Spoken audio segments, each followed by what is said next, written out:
সারা রাত্র জার্নি করে রাস্তার পাশে এক মসজিদে ফজরের নামাজ পড়তে ঢুকছি। আমি এবং আমার শায়েখ আল্লামা মুফতি মুশতাকুন নবী কাসেমি, আমরা দুইজনের গাড়িতে ফজরের নামাজের জন্য ঢুকে দেখি, আল্লাহর কসম এই কোরআন হাতে বললাম, মসজিদের মধ্যে দেখছি শুধু দুইজন মুসল্লি, দুইটা ছেলে, ইমাম সাহেবটাও একটা ছেলে, মুসল্লিটাও একটা ছেলে। এই দুইটা ছেলে ছাড়া একটা লোক মসজিদে নেই, একটা লোক নাই, একটা লোক নাই। ছেলেটা বলল, হুজুর এটা 3 মৌজার জামে মসজিদ। মানে 3 মৌজা পর্যন্ত ভাই, এক গ্রামে তো আর 1 মৌজা না, কয়েক গ্রাম মিললে একটা মৌজা হয়। 3 মৌজার জামে মসজিদ এটা। শুধুমাত্র দুইটা ছেলে ফজরের নামাজের জন্য মসজিদে। এই জাতির ভবিষ্যৎ কি বলো না আব্বা? তোমরা যারা ছেলেরা নামাজ পড়ো না, একদিনও তোমরা আগামী দিনে কেমনে বাঁচবা? কেমনে বাঁচবা? আল্লাহর দয়া ছাড়া বাঁচবা কেমনে রে আব্বা? আল্লাহর ফজল ছাড়া কেমনে বাঁচবা? আফসোসের ব্যাপার, আফসোসের ব্যাপার, আফসোসের ব্যাপার। হযরত আব্দুল্লাহ ইবনে মাসউদ, আমি বিশুদ্ধ হাদিস বলতেছি, নবী সাল্লাল্লাহু আলাইহি সাল্লামের বিখ্যাত সাহাবী হযরত আব্দুল্লাহ ইবনে মাসউদ বলেন, লাম ইয়াতাখাল্লাফ আন্না, নবীজির জামানায় ফজরের নামাজে মসজিদের জামাতে, 5 ওয়াক্ত নামাজের জামাতে যারা উপস্থিত হতো না, অনুপস্থিত থাকতো, খোদার কসম সাহাবী বলেন আমরা তাদেরকে বুঝতাম কানা মুনাফিকান বাইয়িনুন নিফাক, এটা প্রকাশ্য মুনাফিক।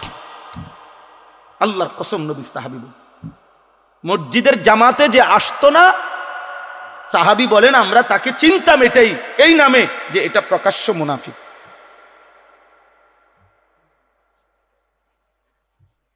এই জন্য যুবক, মাশাআল্লাহ এখানে লেখা আছে, সপ্তগ্রামের সকল যুবক বৃন্দ সার্বিক সহযোগিতায়, নওজোয়ান তোমরা যারা এই মাহফিলের সাথে সম্পৃক্ত, তোমাদের অনেকের গলায় বেইস আছে, আমি তোমাদেরকে বলি, তোমরা যদি আমগরে ভালোবাসা থাকো, মহব্বত করে থাকো, এই মহব্বতের দাবি নিয়ে বলতেছি আব্বা, তোমরা একজন আরেকজনকে আগামীকালকে মিটিং করো, পরামর্শ করে বসো যে আমরা এক বন্ধু আরেক বন্ধুকে ফজরের নামাজের জন্য ডাকবো। বলো ইনশাআল্লাহ। দেখবা পার, একজন একজনের সাথে ওয়াদা করো, তাহলে দেখবা বরকত হবে। 10 জন লইয়া পারতা না, তুমি শুধু একজনের লগে, দোস্ত কি কস, হুজুরের কথা মতো চল, ফজরের নামাজ পড়ি। রাসূলুল্লাহ সাল্লাল্লাহু আলাইহি সাল্লাম বলছে, যে ফজরের নামাজ পড়ে তাইয়্যিবুন নাফস, তার অন্তর পবিত্র হয়ে যায়। তাইয়্যিবুন নাফস,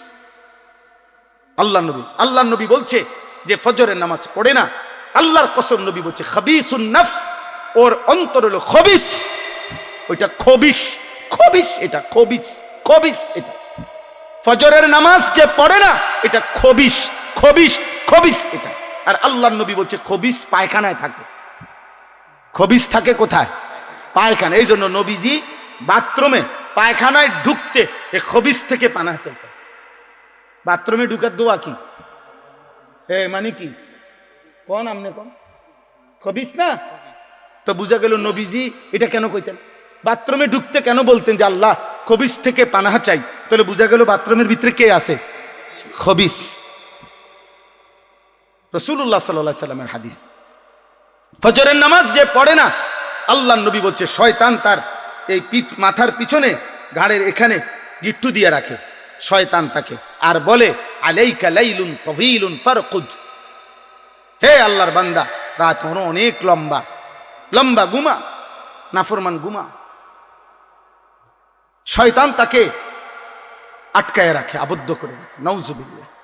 তো আমার কথাটা শেষ হয়েছে না। রাসূলুল্লাহ সাল্লাল্লাহু আলাইহি সাল্লাম এই সূরা হুদ, যে কথাটা বলতেছিলাম, 5টি জাতির আযাবের বর্ণনা ওই সূরার মধ্যে আছে। কোন সূরা বলেন তো? সূরা হুদ, 11 নম্বর সূরা কোরআনে। তো ওই সবটা বর্ণনা করার পর, মানে আযাবের বিস্তারিত বর্ণনা দেওয়ার পর, গুনাহ, নাফরমানি, পাপ, সীমা লঙ্ঘনের কথা বর্ণনা করার পর, আল্লাহ কোরআনে ওই সূরাতে একটা আয়াত নাজিল করছে, নবীজিকে বলছে ফাস্তাকিম কামা উমিরতা। অতএব বন্ধু, যাই বললাম আপনার কাছে আযাবের বর্ণনা, কথা শুনেন, তো আপনার উম্মত যে যাই করুক, উল্টা পাল্টা করুক আর বাও করুক, তবে আপনার ব্যাপারে আমায় আল্লাহর স্পেশাল কথা, আপনাকে যত শরীয়তের যত আদেশ করা হয়েছে, আমি আল্লাহ বলছি প্রত্যেক আদেশ, প্রত্যেক হুকুম, প্রতিটা আদেশ নিষেধের ব্যাপারে আপনি পাহাড়ের মতো, পাথরের মতো ইস্তেকামত, মজবুত এবং দৃঢ় থাকবেন। এক সুতা, এক জাররা আপনি বন্ধুর থেকে যেন কোনো আমলও না ছোটে, কোনো রকমের ভুল যেন না হয়। কাকে বলছে? নবী সাল্লাল্লাহু আলাইহি সাল্লামকে বলছে। আল্লাহ তাআলা বলেন, যখন কোরআন পড়া হয় তোমরা মনোযোগ দিয়ে শোনো এবং চুপ থাকো। এই দুইটা আদেশ করছেন, লাআল্লাকুম তুরহামুন, এতে অবশ্যই তোমাদের উপরে রহমত বর্ষিত হবে। তাহলে আল্লাহর ওয়াদা যে আমার যে বান্দা মনোযোগ দিয়ে শুনবে এবং চুপ থাকবে, আমি তার উপরে রহমত নাজিল করব। আর রহমত মানে তাফসীরের মধ্যে আছে আল্লাহ তাআলা তাকে আল্লাহর কথার উপরে আমলের তৌফিক দিবে। এই তৌফিক পাওয়া, আমলের তৌফিক হওয়া, এটাই রহমত। তো এই জন্য আল্লাহর কথা মনোযোগ দিয়ে শুনতে হবে। হযরত মূসা আলাইহিস সালামকে আল্লাহ তাআলা তুর পাহাড়ে প্রথম দিন বলছিলেন, ওয়া আনা আখতারতুকা ফাসতামি' লিমা ইউহা। মূসা, আমি আল্লাহই তোমাকে কথা বলার জন্য, আমার কথা শুনবার জন্য আমি বাছাই করেছি, অতএব ফাসতামি', তোমার উপরে যে ওহী আসতেছে, আমির আল্লাহর পক্ষ থেকে যে কথা, সেটা মনোযোগ দিয়ে শোনো, মনোযোগ দিয়ে শোনো। আল্লাহর আদেশ, ওয়ালাউ আলিমাল্লাহু ফীহিম খায়রান লাআসমাআহুম। আল্লাহ তাআলা বলেন, আমার বান্দার মধ্যে যদি আমি কল্যাণের প্রতি আগ্রহ দেখতাম, নেকির প্রতি আগ্রহ দেখতাম, আমার কথার প্রতি আন্তরিকতা দেখতাম, তার মধ্যে আসলে খায়রের মানসিকতা, ভালো কাজের, ভালো কিছু করার, নেক কাজ করার মানসিকতা যদি আমি দেখতাম, তো আল্লাহ বলে লাআসমাআহুম, আমি আল্লাহই আমার বান্দার কানে পৌঁছায় দিতাম। অর্থাৎ আমি দেখতেছি তার ভিতরে কোনো মানসিকতাই নাই শুনবার, গ্রহণ করার। তো এই ফালতু মানুষের শুনানোর কি দরকার? এত বাজে মানুষের শুনানো কি দরকার? এই জন্য আমি একদম প্রত্যেক দিন এইটা কিছুক্ষণ বলি, আমার এটা অভ্যাস যে আল্লাহর কথা মনোযোগ দিয়ে শুনতে হয়, নাই তো পরিবর্তন হয় না, মাতবরি করলে হয় না। এলেম, কোরআন সুন্নাহর এলেম শতভাগ বিনয়ের সাথে গ্রহণ করতে হয়। আশ্চর্য হবেন আপনারা, বুঝবেন সবাই। প্রথম যেদিন আল্লাহ তাআলা আদম আলাইহিস সালামকে সৃষ্টি করে ৬০ হাত লম্বা তৈরি করে রূহ দিলেন, আদমকে রূহ দিলেন, একেবারে বিশুদ্ধ হাদিসের মধ্যে আছে। তো আল্লাহ তাআলা প্রথম দিন আদম আলাইহিস সালামকে দিয়ে প্রথম কি কাজ করাইলেন, কি করাইলেন আদমকে দিয়ে? প্রথম কি করছে? হাদিসের মধ্যে আছে, একটু দূরে একদল ফেরেশতা বসা ছিল। তো এই প্রথম, সর্বপ্রথম রূহ দেওয়ার পর আল্লাহ তাআলা আদম আলাইহিস সালামকে বললেন, ইযহাব ফাসাল্লিম আলা উলাইকান নাফার ফাসতামি' লিমা ইউহাইয়ুনাকা। তুমি এখান থেকে উঠো, হেঁটে, পায়ে হাইটা ওইখানে যাও, ওই যে ফেরেশতারা বসা সেখানে গিয়ে যাও, গিয়ে তাদেরকে সালাম দাও। সালামের বাক্য আল্লাহ শিখাই দিছেন। তো এই সালাম দিবার পর তুমি শুনবা মনোযোগ দিয়া যে উনারা জবাবে কি বলে ফেরেশতারা। অতঃপর ফেরেশতারা যেটা বলবে, এই তোমার আর তাদের এই কথা, সালাম, এটাই হবে কিয়ামত পর্যন্ত তুমি এবং তোমার আদম সন্তানদের পরস্পরের সাক্ষাতের প্রথম সম্বোধন। তো আদম আলাইহিস সালাম ওনাদের কাছে গেলেন, সেখানে গিয়ে সালাম দিলেন। ওনারা ওয়া আলাইকুমুস সালাম ওয়া রাহমাতুল্লাহ এটা বললেন। আদম আলাইহিস সালাম শিখলেন যে সালামের পদ্ধতি, পরস্পরের সাক্ষাতে সম্বোধনে কি বলতে হবে প্রথম, এইটা শিখলেন।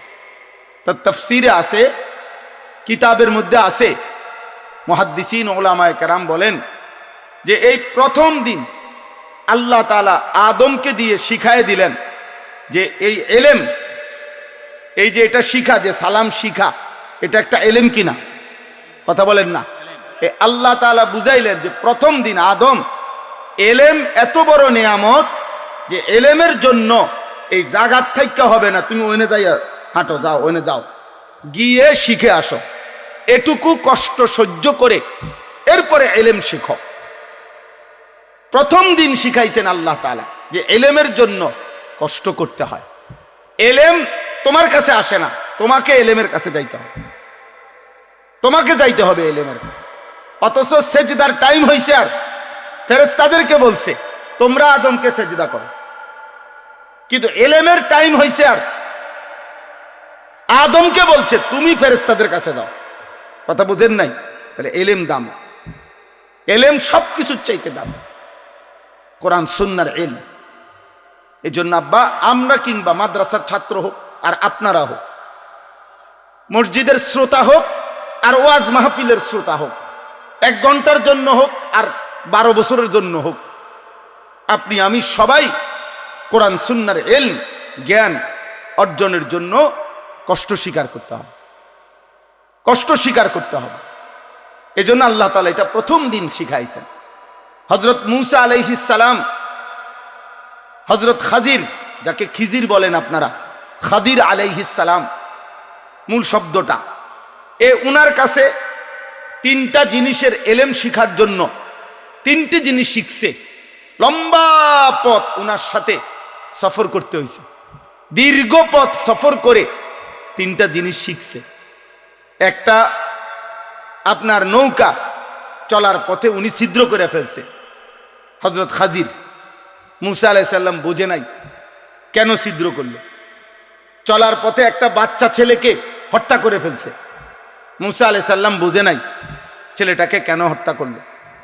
আরো দূর যাওয়ার পরে একটা এলাকায় গিয়া ওই এলাকার একটা দেওয়াল কাত হয়ে গেছে, এই দেওয়ালটা খাজির আলাইহিস সালাম সোজা করে দিছে, মূসা আলাইহিস সালাম বুঝে নাই। 3টা জিনিস দেখছেন, একটাও তিনি বুঝেন নাই। তো পরবর্তীতে খাজির আলাইহিস সালাম 3টাই ব্যাখ্যা করে, কোরআনে আছে সব, সূরা কাহাফের মধ্যে উনি এটা বুঝাইয়া দিছেন। তো আল্লাহ তাআলা শিখাইছেন, মূসা তোমার চাইতেও জমিনে বেশি এলেম রাখে আমার বান্দা এমন আছে, তোমারে দেখাইলাম। এবং এই 3টি জিনিস জানার জন্য তিনি লম্বা পথ সফর করছেন। হাল আত্তাবিউকা আলা আন তুআল্লিমানি মিম্মা উল্লিমতা রুশদা, কোরআনে আছে মূসা আলাইহিস সালাম ওই খাজির আলাইহিস সালামের কাছে গিয়ে বলছে, কেন আসছেন? খাজির মানে এই খিজির যাকে বলেন আপনারা, উনি জিজ্ঞেস করছে আমার কাছে কেন আসছেন? বলছে আপনাকে আল্লাহ তাআলা যে এলেম দিছে, আমি আপনার সঙ্গী হিসাবে কিছু সময় থাকতে চাই, আপনার কাছ থেকে এলেম অর্জন করতে চাই, এলেম অর্জন করতে চাই। আব্বা, দিন শিখতে হয়, এলেম শিখতে হয়, কোরআন সুন্নাহ শিখতে হয়, আমল শিখতে হয়, ইসলামের যাবতীয় আমল শিখে নিতে হয়। এটাই ছিল নিয়ম। আজ আমরা অনেকটাই খামখেয়ালি হওয়ার কারণে আমাদের মন মতোই আমরা অনেকেই আমল করি। 40 বছরেও চাচা জানে না অজুটা, উনি যে একটু যাচাই করে নিবে এই মানসিকতাও নাই। 60 বছরের বুড়া চাচা এমন অগণিত আছে যাদের সূরা কেরাত, দোয়া কালাম অশুদ্ধ, কিন্তু একটা বার এই কথা বিবেকেও আসে না যে আমি তো একটু চেষ্টা করলে পারি, শিখতে পারতাম না। পাত্তাই দেয় না এটা, এই পান খায়, বন খায়, গপ মারে, মন মতো নামাজ পড়ে, মন মতো উজু করে, নিজের মতো করে 4 রাকাত সুন্নত পড়ে ফেলছে 1 মিনিটে, 1.5 মিনিটে, কি পড়ে না পড়ে। একদিন আমি আপনার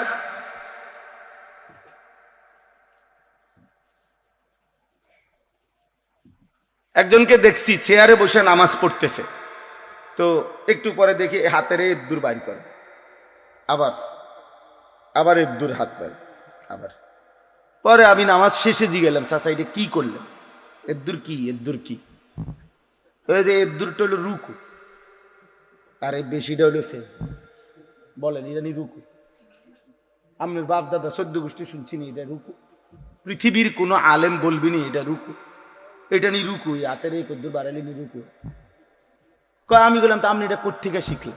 এটা এটা এইটা রুকু, এটা সেজদা, মাথা কই আমনে কই। আশ্চর্য কথা। অনেকের তো হুজুর এরুমি দেখি, এটা হইল কথা? এটা এটা বুঝি দিন যে আমি নামাজ পড়তেছি, আমার আশেপাশে দেখেছি অনেকে এরুম করে, এটাই নামাজ? আশ্চর্য। আপনি বসে নামাজ পড়লে ইশারায়, তো ইশারা কি হাতের ইশারা না মাথার ইশারা? তাইলে খামখেয়ালি, জানারও মানসিকতা না, জানারও মানসিকতা। অসংখ্য মুসলমান এজন্য বাপ এটা জরুরি বুঝা, দিন শিখতে হয়।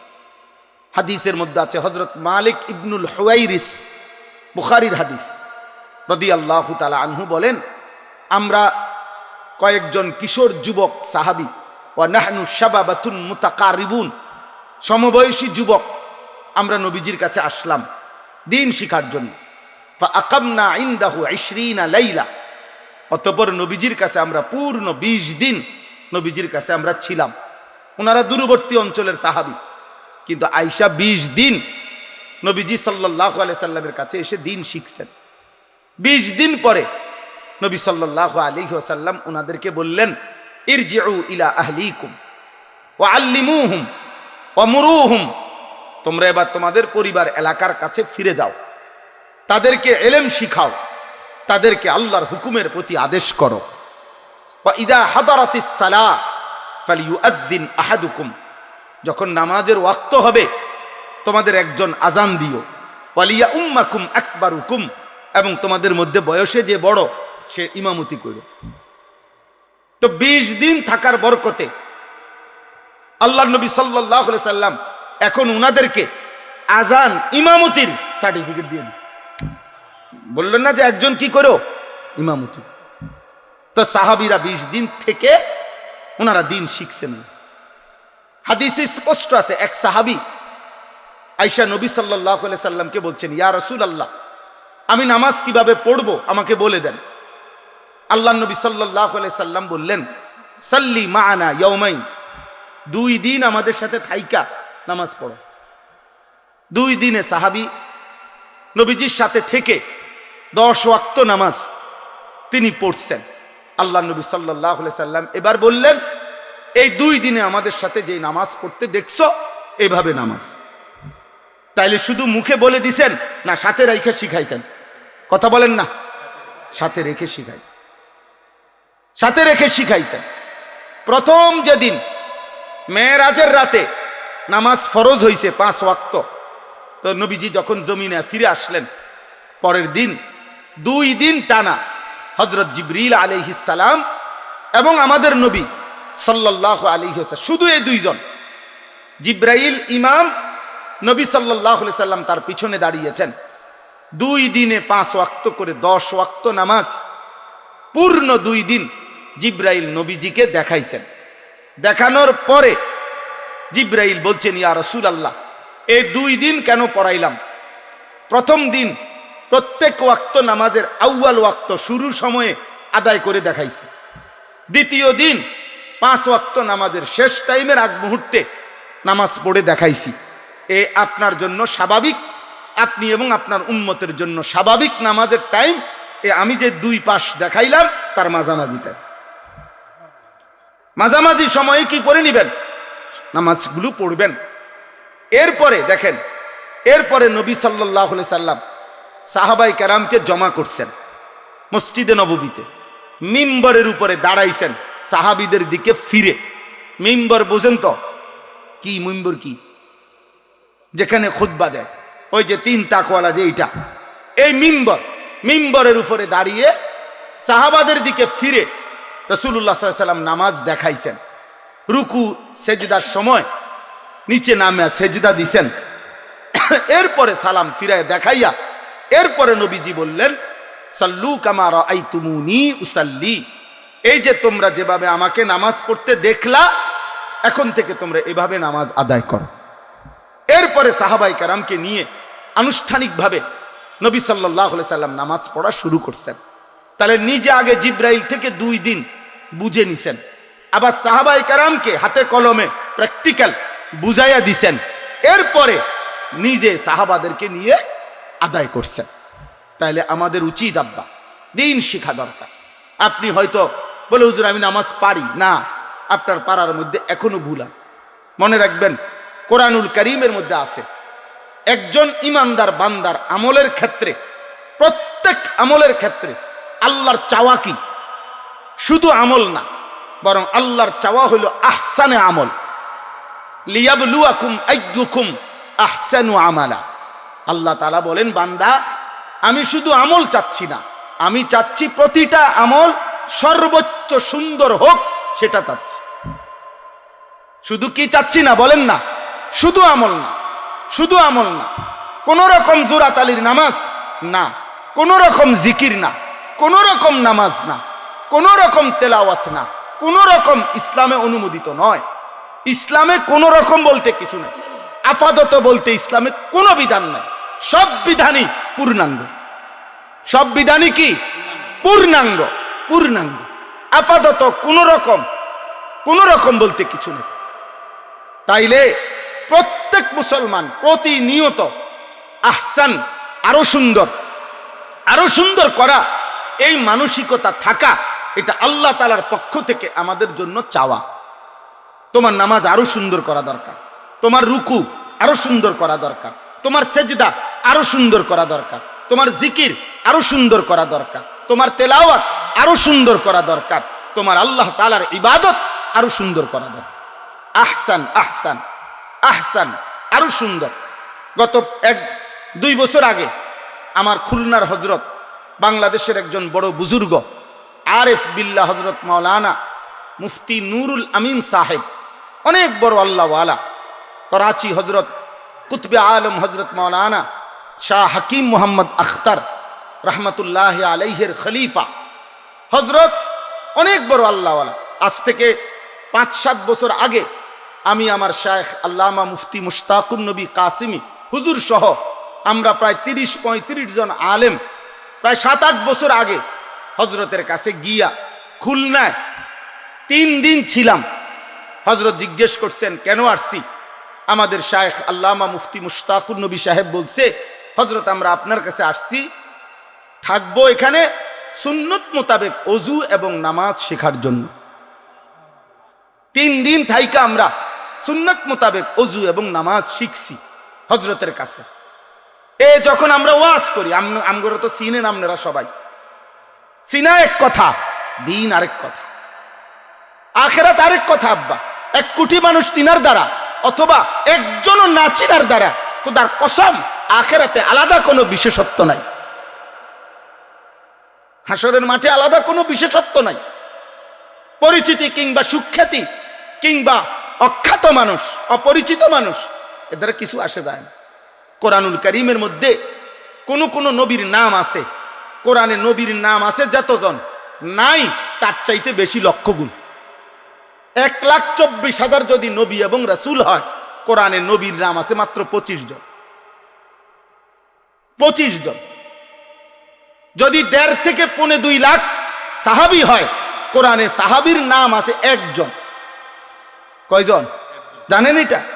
কোরআনুল কারীমে সাহাবীদের মধ্যে নাম আছে শুধু 1 জনের নাম, 1 জন সাহাবীর নাম যায়েদ, এই নামটাই শুধু আছে, আর কারো নাম নাই,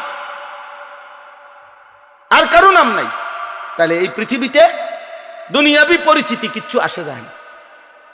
এরপরে গত 2 বছর আগে আবার একদিন রাত 2টা বাজে এই খুলনার হজরতকে আমি নিজে বললাম ঘুমের আগে, হজরত আমি আমার নামাজটা আমি একটু একা দেখাই, হয় কিনা? হজরত পুরা নামাজ দেখে বললেন, মাওলানা রুকুর সময় আপনার এই ডান হাত একটু এদিকে বাঁকা হয় বেশি, এটা সোজা করতে হবে, মানে এইভাবে হাত থাকতে হবে। আমি বললাম হজরত আপনি ধরে ঠিক করে দেন। 5-6 বার ধরে ঠিক করে দিছে। আলহামদুলিল্লাহ এখনো পর্যন্ত প্রত্যেক দিন প্রতি ওয়াক্ত এগুলো নামান, এইগুলো নামান, ওগুলো নামাই লাগবে না খালাস। তো প্রত্যেক ওয়াক্ত নামাজের সময় আমার এটা মনে পড়ে যে হযরত আমাকে বলছেন এই হাত কি রাখতে, সোজা রাখ। অধিকাংশ বেলা আমার এটা মনে পড়ে। তাহলে নামাজ সুন্দর হওয়া, আরো সুন্দর হওয়া আমারও দরকার, আপনাদেরও দরকার, আপনাদেরও দরকার, আমাদের সকলের দরকার। আব্বা, আমরা বড় খামখেয়ালি মানুষ, যে এই সমস্ত গাফেল ইবাদত করে না, যেগুলো নামাজ পড়ে না, ওই ফালতুদের তো কোনো আলাফে নাই, ওইগুলা তো কোনো হিসাবের মধ্যেই নাই। কিন্তু যারা নামাজ পড়েন তাদের মধ্যেও গাফলতি অনেক। রাসূলুল্লাহ সাল্লাল্লাহু আলাইহি সাল্লামের স্পষ্ট হাদিস শুনেন, আবু দাউদ শরীফের হাদিস। নবীজি বলছেন, তিলকা সালাতুল মুনাফিক, ওই নামাজ মুনাফিকের নামাজ। তিনবার বলছে, ওই নামাজ মুনাফিকের নামাজ, ওই নামাজ মুনাফিকের নামাজ। কামা ফানাক্কারা আরবাআন লা ইয়াযকুরুনাল্লাহা ইল্লা কালিলা, যে দাঁড়িয়ে 4 রাকাত নামাজ আদায় করছে যেন 4টা ঠোকর মারছে, এত দ্রুত যে যেন 4টা ঠোকর মারছে, বর্ষির ঠোকর দিছে, যেন 4টা ঠোকর মারছে। নবীজি বললেন, লা ইয়াযকুরুনাল্লাহা ইল্লা কালিলা, একেবারে যত সামান্য পরিমাণ সারা আল্লাহর জিকির, তাসবিহ, সূরা, কেরাত, দোয়া, কালাম একটাও সুন্দরভাবে পড়ে নাই। খোদার কসম, নবী 3বার বলছে ওই নামাজ মুনাফিকের নামাজ, মুনাফিকের নামাজ, মুনাফিকের নামাজ।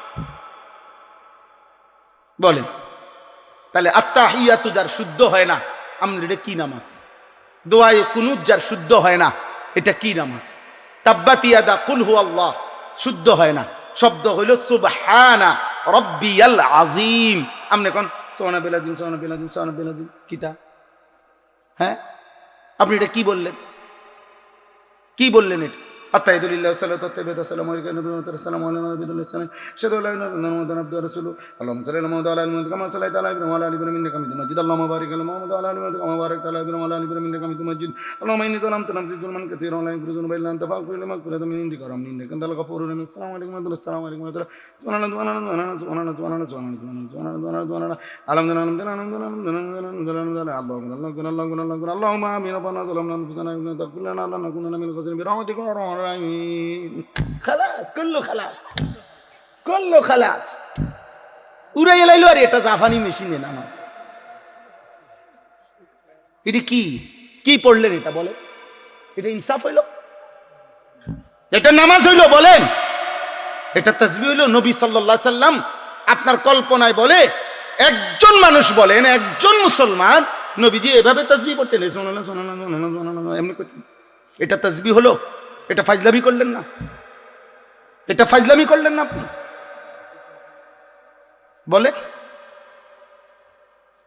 এই জন্য আব্বা, আগে নামাজিদেরকে বললাম, যারা নামাজ পড়েন আপনাদেরকে বললাম, আপনাদের নামাজ আরো সুন্দর হওয়া দরকার। আপনি যদি বলেন, হুজুর কতজনে নামাজে তো পড়ে না, আমরা তো পড়ি না, এসব ফাঁকনা কথাই হতো না। আখিরাত এইটার ভিত্তিতে না। কেউ নামাজ পড়ে নাই, এই কারণে আপনার এটা কোন রকম জোরাতালি দিলে চলবে, আল্লাহ কথা বলেন। আল্লাহ কথা বলেন, কোরআনুল কারীমের মধ্যে আছে, ফাকাতিল ফি সাবিলিল্লাহ লা তুকাল্লাফু ইল্লা নাফসাকা। কথা শুনেন, নবীজিকে বলছেন সাল্লাল্লাহু আলাইহি ওয়াসাল্লাম, সূরা নিসার আয়াত। কোরআনে আল্লাহ আমাদের নবীকে বলছেন, হে বন্ধু, যুদ্ধের ময়দানে আপনার সাথে যদি একজন সাহাবীও, আপনার অনুসারী একজনও যদি না থাকে, তবু আপনি একাই আল্লাহর পথে যুদ্ধ করেন। ফাকাতিল এক বচনের শব্দ। এরপরে আল্লাহ বললেন কেন জানেন? লা তুকাল্লাফু ইল্লা নাফসাকা। এই পৃথিবীর কারো ব্যাপারে যদি আপনি জবাবদিহি করতে নাও হয়, কিন্তু আপনি কিন্তু আপনার নিজের ব্যাপারে শরীয়তের বিধানের আদিষ্ঠ মুকাল্লাফ, আপনার উপরে কিন্তু শরীয়তের বিধান। অতএব একটি বিধানেও আপনি যাররা পরিমাণ ছাড় দিলে আমি আল্লাহর জিজ্ঞাসার থেকে আপনিও কিন্তু বাঁচবেন না, আপনিও বাঁচবেন না। খামখেয়ালি করলে হতো না, খামখেয়ালি করলে হতো না। কোরআনুল কারীমের মধ্যে আছে সূরা হুদ 12 নম্বর 11 নম্বর পারায় 11 নম্বর সূরা, কোরআনের সূরা হুদ। এই সূরা একটা আয়াত আছে, নবী সাল্লাল্লাহু আলাইহি সাল্লাম এই সূরার মধ্যে, কোরআনে সূরা হুদে সবচেয়ে বেশি নাফরমান জাতির আযাবের ঘটনা এই সূরাতে। মানে কোরআনুল কারীমে সবচেয়ে বেশি আযাবের বর্ণনা আছে ওই সূরায়, সূরা হুদ। 5টি জাতির ঘটনা আছে, 5 জন নবীর কওম যাদেরকে আল্লাহ তাআলা আল্লাহর নাফরমানি আর পাপের কারণে, সীমালঙ্ঘনের কারণে আল্লাহ তাআলা এই পৃথিবীতে ওই 5টি কওম জাতিকে চিরতরে একেবারে শেষ করে দিছে। একেবারে সবাইকে, ছোট বড়, নারী পুরুষ, কোলের বাচ্চা পেটের বাচ্চা সবাই। তো এই ঘটনাগুলো এই সূরাতে আছে। 5 জন নবীর ঘটনা, নূহ আলাইহিস সালাম, হুদ আলাইহিস সালাম, সালেহ আলাইহিস সালাম, লূত আলাইহিস সালাম, শুআইব আলাইহিস সালাম। এই 5 জন নবী, এই 5 জন নবীর কওমের আযাবের বর্ণনা বিস্তারিত আল্লাহ তাআলা এই সূরা হুদের মধ্যে আছে। বলছেন ভয়ানক আযাব। কাউকে আল্লাহ তাআলা আকাশ থেকে ঘূর্ণিঝড় দিয়ে ধ্বংস করে দিছে, কাউকে কওমে নূহকে পানি দিয়ে ধ্বংস করে দিছে, কাউকে ফেরেশতার বিকট চিৎকার দিয়ে ধ্বংস করে দিছে, কাউকে সাতবক জমিনের নিচের মাটি উল্টাইয়া আসার দিয়া শেষ করে দিছে, কাউকে ফেরেশতার বিকট চিৎকার দিয়ে, ফেরেশতা এসে একটা চিৎকার দিছে, মানুষগুলো সব কান ফাইটা মরে গেছে। সব এই আযাবের বর্ণনা। আর প্রত্যেকটা আযাবের কারণ হলো পাপ, গুনাহ, আল্লাহর নাফরমানি। তন্মধ্যে 3টা গুনাহ বড়। পূর্ববর্তী অধিকাংশ জাতি ব্যক্তি মনে রাখবেন, নওজোয়ান ছেলে আব্বা তোমাদেরকে বলি, এই পৃথিবীতে যত জালেম, যত পাপী, যত নাফরমান আল্লাহর আযাবে ধ্বংস হইছে ব্যক্তি কিংবা গোষ্ঠী, তাদের মূল অপরাধ ছিল 3টা। কয়টা? 1 শিরিক। 1 হলো কি? শিরিক। শিরিকের কারণে আল্লাহ অসংখ্য জাতিকে ধ্বংস করে দিছে। এজন্য শিরিক বড়ই মারাত্মক, বড়ই মারাত্মক, বড়ই মারাত্মক, বড়ই মারাত্মক। 2 নাম্বার, উপার্জনের হারাম। হারাম রোজগার করে যে, মনে রাখবেন আব্বা, লিখিত কথা, এই কোরআনের ফয়সালা এটা, একবার না বারবার আল্লাহ বলছেন, উপার্জন যার হারাম সে অথবা তার বংশধর, তার প্রজন্ম একটা পর্যায়ে আইসা ধ্বংস হবেই হবে। সুদখোরের বংশ, তোমার বংশ শেষ হয়ে যাবে, তুমি মনে রাখো। ঘুষখোর, তুমি মনে রাখো, 70 বছর পরে হোক, 100 বছর পরে হোক, নাফরমান, তোর বংশ শেষ হয়ে যাবে। হ্যাঁ, কিস্তিখোর, তোমার বংশ টিকবে না। আমার নাম আনিসুর রহমান, মনে রাখো, আমি কোরআন থেকে হাদিস থেকে বলে গেলাম। হারামখোরের, হারাম উপার্জনকারীর পরবর্তী প্রজন্ম একটা পর্যায়ে আসা 70 বছর পরে হোক, আর 90 বছর পরে হোক, 100 বছর পরে হোক, থাকে না। এটা পরীক্ষিত কোরআনের ফয়সালা। ইয়ামহাকুল্লাহুর রিবা ওয়া ইউরবিস সাদাকাত। সূরা বাকারাতে কোরআনে আল্লাহ স্পষ্ট বলছে, আমি আল্লাহর ওয়াদা, সুদ আমি আল্লাহ সুদ, হারাম উপার্জন আমি নিশ্চিহ্ন করে দেব। ইয়ামহাকু শব্দের অর্থ হচ্ছে নিশ্চিহ্ন করা।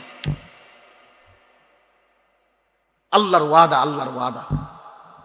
একদিন আর বাত্তির, আমি একবার এক জায়গায় দেখছি, বলছে হুজুর আজ থেকে 50 বছর আগে তারা 10 গ্রামের জমিদার ছিল। এই সেই বাড়ি হুজুর, আপনি এখন দেখেন, আমি নিজে বাড়ি ঘুরে দেখছি, একটা ঘর নাই, অনেকগুলো গাছ আছে চারিদিকে, কতগুলো কুত্তা আছে গাছের তলায় বসে রয়েছে। এই কতগুলো কুত্তা ছাড়া একটা মানুষের অস্তিত্ব, যারা জুলুম করতো মানুষের। হারাম উপার্জনকারী, এই 2 নাম্বার। 3 নাম্বার হলো লজ্জাস্থানের গুনাহ, জিনা, ব্যভিচার, পুরুষে পুরুষে অপকর্ম, নিজের হাত দ্বারা নিজের লজ্জাস্থানের নাপাক অপকর্ম, অশ্লীল ছবি, বেহায়াপনা, অসভ্যতা। এই জিনা লজ্জাস্থানের অপবিত্র, শাহওয়াতের গুনাহ, হারাম চাহিদা, যৌন চাহিদা।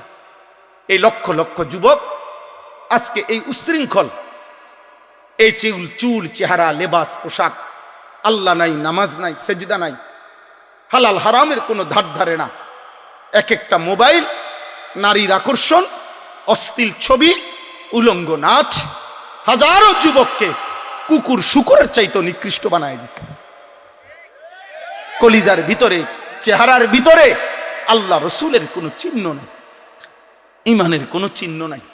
কতদিন হয় নামাজ পড়ে না, জানে না, কত রাত আল্লাহকে সেজদা দেয় না, আহ, আমার মনে পড়ে নবী সাল্লাল্লাহু আলাইহি সাল্লাম হাসরের ময়দানে আব্বা জিজ্ঞেস করবে, উম্মত 365 দিন খোদার এক বছরে মসজিদের মুয়াজ্জিন তোরে কোনোদিন ফজরের নামাজের জন্য জাগাইতে পারলো না, আর ফুটবল মাঠের রেফারি রাত 4টা বাজে কেমনে তোমারে জাগায় দিল? ফুটবলের রেফারি কেমনে তোমারে রাতের 4টা বাজে ঘুম থেকে জাগাইলো কেমনে? আর আমার মসজিদের মুয়াজ্জিন কেন 365 দিনে এক বছরে একদিনও প্রতিদিন সে ডাকছে আসসালাতু খায়রুম মিনান নাওম, কিন্তু এই নাফরমানকে, এই নিকৃষ্ট নাফরমানকে একটা দিন উঠাইতে পারল না। কত বড় বেঈমান, কত বড় গাদ্দার! এই গাদ্দার যেন আল্লাহকে বলে দিছে পরিষ্কার যে মালিক তুমি আরো ডাকলো আমি উঠবো না, তোমার ডাকে আমি সাড়া দেব না। তুমি যতই কও হাইয়া আলাল ফালাহ, তুমি যতই বলো সফলতা, আমি জানি সফলতা হইল ফুটবলে, সফলতা সেজদাতে না। ঠিক আছে আব্বা চলো, ফান্তাজিরু কোরআনে আছে প্রত্যেক নবী বলতে বলতে বলতে বলতে ওই নবীর উম্মত যখন চূড়ান্ত নাফরমানি করছে, নবী অস্থির হইয়া একটা পর্যায়ে নবীগণ বলে ফেলতেন ফান্তাজিরু ইন্নী মাআকুম মিনাল মুনতাজিরিন। এক সময় নবী বলতো, হে আমার জাতি ঠিক আছে, কোনোভাবেই শুনলা না তো ঠিক আছে, আল্লাহর আযাবের জন্য চলো, তোমরাও অপেক্ষা করো আমিও অপেক্ষা করো, দেখা যাক মালিকের কি ফয়সালা, মালিকের কি ফয়সালা। এই পৃথিবী কেউ থাকবে না রে আব্বা ইমানদার নাফরমান অনুগত অবাধ্য, কেউ না, কেউ না, কেউ না, কেউ না, কেউ না। বলো না ভাই, আজ থেকে 300 বছর আগে যারা নেককার মানুষ ছিল তারা এখন কোথায়? বলে না, সবাই বলেন। আজ থেকে 300 বছর আগের জালেম যারা পাপী তারা কোথায়? হ্যাঁ, আবু বকর ওমর এই দুই সাহাবী, ওনারা এখন কোথায়? আবু জেহেল আবু লাহাব এই দুই বেঈমান, এরা এখন কোথায়?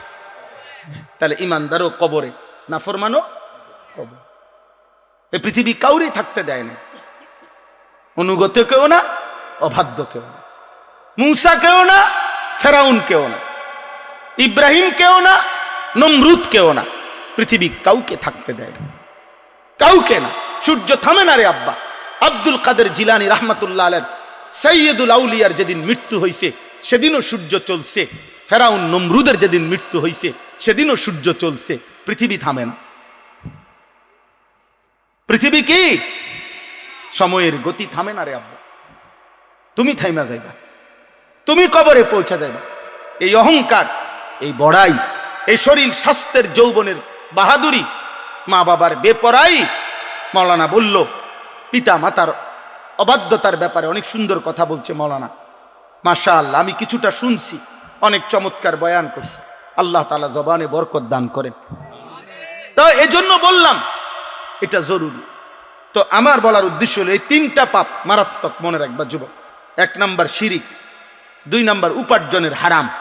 যারা অভিভাবক আছেন রোজগার করেন, যারা পয়সা কামাই করেন, আপনাদের জন্য কথা এটা।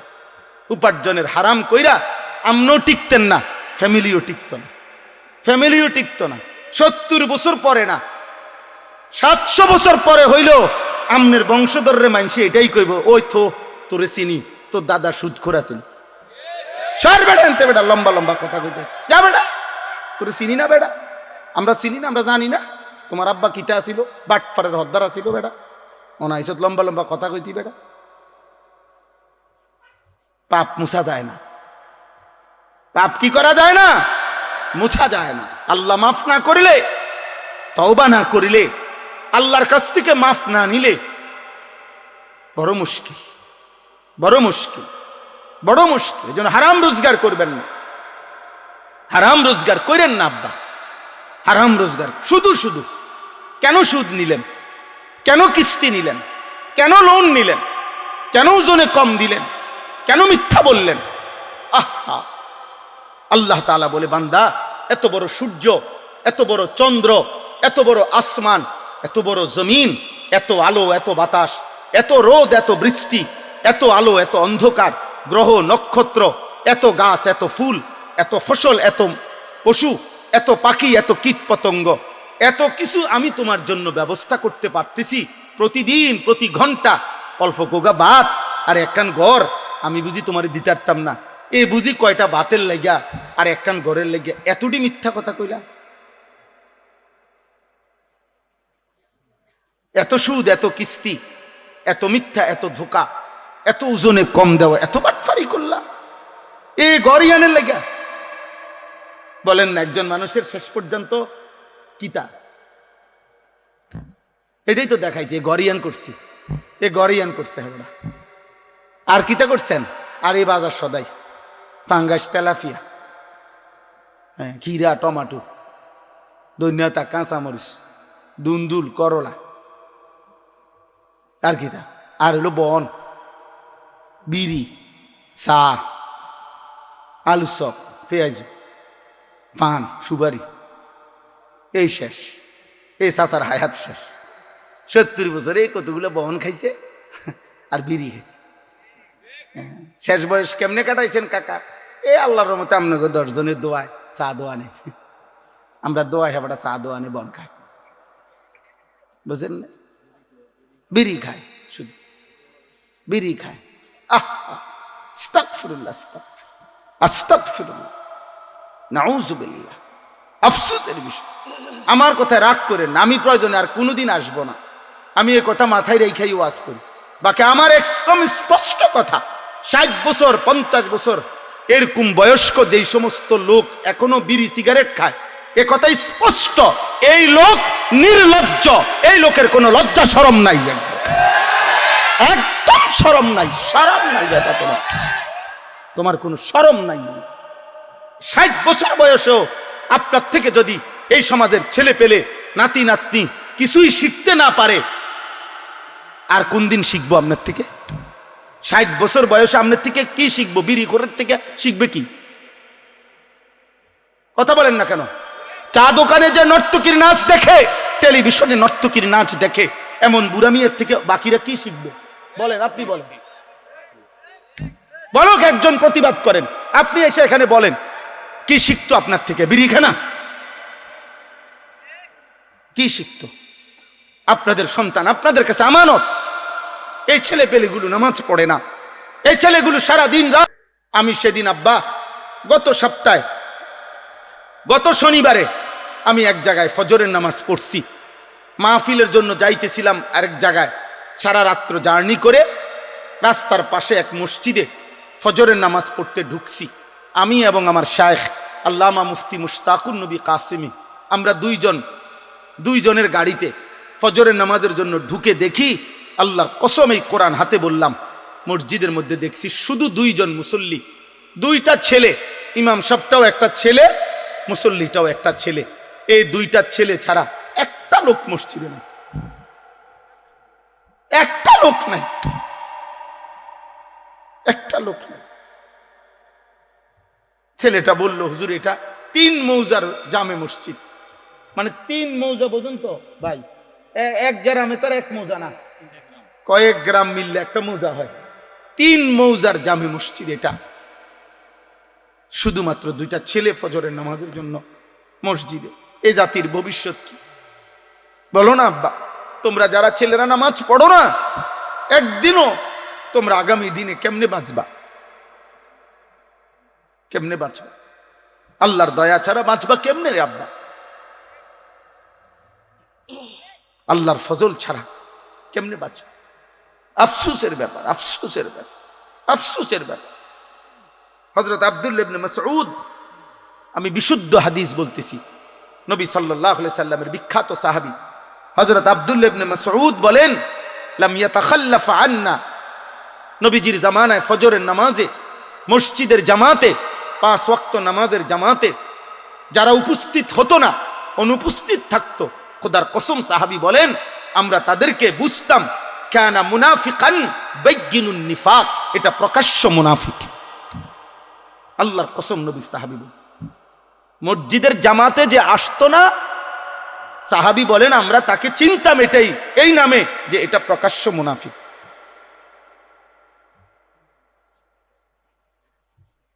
এই জন্য যুবক মাশাআল্লাহ এখানে লেখা আছে সপ্তগ্রামের সকল যুবক বৃন্দ সার্বিক সহযোগিতায় নওজোয়ান তোমরা যারা এই মাহফিলের সাথে সম্পৃক্ত, তোমাদের অনেকের গলায় বেইস আছে, আমি তোমাদেরকে বলি, তোমরা যদি আমগরে ভালোবাসে থাকো, মহব্বত করে থাকো, এই মহব্বতের দাবি নিয়ে বলতেছি আব্বা, তোমরা একজন আরেকজনকে আগামীকালকে মিটিং করো, পরামর্শ করে বসো যে আমরা এক বন্ধু আরেক বন্ধুকে ফজরের নামাজের জন্য ডাকবো।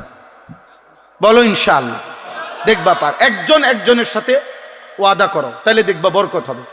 10 জন লইয়া পারতা না, তুমি শুধু একজনের লগে দোস্ত কি কস, হুজুরের কথা মতো চল, ফজরের নামাজ পড়ি। রাসূলুল্লাহ সাল্লাল্লাহু আলাইহি সাল্লাম বলছে যে ফজরের নামাজ পড়ে তাইয়্যিবুন নাফস, তার অন্তর পবিত্র হয়ে যায়। তাইয়্যিবুন নাফস, আল্লাহ নবী বলছে যে ফজরের নামাজ পড়ে না, আল্লাহর কসম নবী বলছে খাবিসুন নাফস, ওর অন্তর হলো খবিস, ওইটা খবিস, খবিস এটা খবিস, খবিস এটা ফজরের নামাজ যে পড়ে না এটা খবিস, খবিস, খবিস এটা। আর আল্লাহর নবী বলছে খবিস পায়খানায় থাকে। খবিস থাকে কোথায়? পায়খানা। এই জন্য নবীজি বাথরুমে পায়খানায় ঢুকতে এ খবিস থেকে পানা চলতে। বাথরুমে ঢুকার দোয়া কি? মানে কি কোন আমনে কোন খবিস না? তো বুঝা গেল নবীজি এটা কেন কইতেন, বাথরুমে ঢুকতে কেন বলতেন যে আল্লাহ খবিস থেকে পানাহা চাই, তাহলে বুঝা গেল বাথরুমের ভিতরে কে আছে? খবিস। রাসূলুল্লাহ সাল্লাল্লাহু আলাইহি সাল্লামের হাদিস, ফজরের নামাজ যে পড়ে না, আল্লাহর নবী বলছে শয়তান তার এই মাথার পিছনে ঘাড়ের এখানে গিট্টু দিয়ে রাখে, শয়তান তাকে আর বলে আলাইকা লাইলুন তাওয়ীলুন ফারকুদ, হে আল্লাহর বান্দা রাত হলো অনেক লম্বা, লম্বা ঘুমা, নাফরমান ঘুমা। শয়তান তাকে আটকায় রাখে, আবদ্ধ করে রাখে, নাউজুবিল্লাহ। তো আমার কথাটা শেষ হয়েছে না। রাসূলুল্লাহ সাল্লাল্লাহু আলাইহি সাল্লাম এই সূরা হুদ যে কথাটা বলতেছিলাম, 5টি জাতির আযাবের বর্ণনা ওই সূরার মধ্যে আছে। কোন সূরা বলেন তো? সূরা হুদ, 11 নম্বর সূরা কোরআনে। তো ওই সবটা বর্ণনা করার পর, মানে আযাবের বিস্তারিত বর্ণনা দেওয়ার পর, গুনাহ, নাফরমানি, পাপ, সীমা লঙ্ঘনের কথা বর্ণনা করার পর আল্লাহ কোরআনে ওই সূরাতে একটা আয়াত নাজিল করছে, নবীজিকে বলছে ফাস্তাকিম কামা উমিরতা। অতএব বন্ধু, যাই বললাম আপনার কাছে আযাবের বর্ণনা, কথা শুনেন তো, আপনার উম্মত যে যাই করুক, উল্টা পাল্টা করুক আর বাও করুক, তবে আপনার ব্যাপারে আমায় আল্লাহর স্পেশাল কথা, আপনাকে যত শরীয়তের যত আদেশ করা হয়েছে, আমি আল্লাহ বলছি প্রত্যেক আদেশ, প্রত্যেক হুকুম, প্রতিটা আদেশ নিষেধের ব্যাপারে আপনি পাহাড়ের মতো, পাথরের মতো ইস্তেকামত, মজবুত এবং দৃঢ় থাকবেন। এক সুতা, এক জাররা আপনি বন্ধুর থেকে যেন কোনো আমলও না ছোটে, কোনো রকমের ভুল যেন না হয়। কাকে বলছে? নবী সাল্লাল্লাহু আলাইহি সাল্লামকে বলছে। এর কয়দিন পরে, এই সূরা নাজিলের কিছুদিন পরে, আল্লাহ নবী সাল্লাল্লাহু আলাইহি সাল্লামের দাড়ি মুবারক সর্বপ্রথম 3টা বা 4টা, 2টা চুল দাড়ির সাদা হয়ে গেছে। হযরত আবু বকর সিদ্দিক রাদিয়াল্লাহু তাআলা আনহু বলছেন, ইয়া রাসূলুল্লাহ কাদ শাইয়াবতা, আপনি দেখি বুড়ো হয়ে যাচ্ছেন, আপনার তো চুল পাকা শুরু হয়ে গেছে দাড়ির। তখন আব্বা নবী সাল্লাল্লাহু আলাইহি সাল্লাম বললেন, শাইয়াবাতনি হুদ ফাস্তাকিম কামা উমিরতা। আবু বকর, বিশ্বাস করো, সূরা হুদের আযাবের বর্ণনা আমারে বুড়া বানায় ফেলছে। আর আমার আল্লাহর এই আদেশ যে আমি যেন আমার আল্লাহর হুকুমের উপরে এক চুল এদিক সেদিক না হয়, মজবুত থাকতে বলছে, এই দায়িত্ব, এই ভার, এই ওজন আমারে বুড়া বানায় ফেলছে। আমার কলিজার মধ্যে 24 ঘন্টার ভয় বিরাজ করছে। আহা, এই আযাবের যেই বর্ণনা আল্লাহ দিছে, আমার উম্মত যদি আবার নাফরমানি করে, আমার উম্মতের কি জানি হবে। আর আল্লাহ যে আমারে বলছে, আমার দ্বারাও যেন এক জাররা পরিমাণ আমল না ছুটে, দায়িত্ব পালনের এই কঠিন অনুভূতি আমি তো চেষ্টা করছি, তবু আমার আল্লাহর কথা মনে পড়লে, আল্লাহর কথা মনে পড়লে আমার শরীরে কাঁপ দিয়া ওঠে, এজন্য আমার চুল পাকা শুরু হয়ে গেছে। তাহলে বলেন আব্বা, আপনাদের কাছে আমি যে আয়াতের একটু অংশ পড়ছি, আমার কথা আমি শেষ করে দিচ্ছি।